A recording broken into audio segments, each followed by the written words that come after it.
Bonjour à toutes et tous, bienvenue dans Parlons-en. Voici les titres de l'actualité internationale de ce mercredi. Benyamin Netanyahou parle d'une perte de contrôle momentanée, je cite, après le chaos à Rafah hier dans le sud de la bande de Gaza. Les distributions d'aide ou présentées comme telles devaient reprendre ce mercredi dans la bande de Gaza.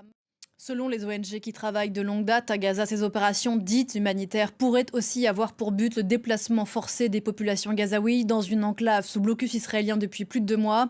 Accusation balayée du revers de la main par les autorités israéliennes. Écoutez à Jérusalem, Stéphane Amar. Une journée du 28 mai qui marque les 600 jours des attaques terroristes du 7 octobre 2023.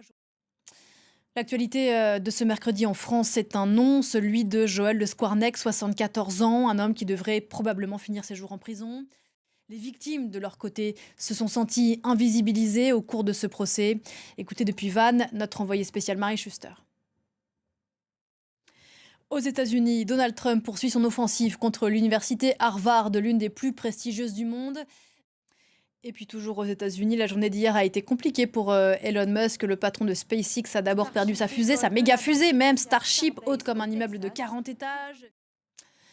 Quelques jours après la Palme d'Or décernée à Jafar Panahi au Festival de Cannes, Jafar Panahi, dissident iranien, rentré depuis dans son pays. Gros plan à nouveau dans ce rendez-vous d'infos sur la très foisonnante scène artistique iranienne, avec ce sujet qui nous emmène à Téhéran, où une metteuse en scène propose une version rock du Roi Lear, classique de Shakespeare, en persan. Sophie Samaï. Voilà pour l'essentiel de l'info. Parlons-en continue juste après ça.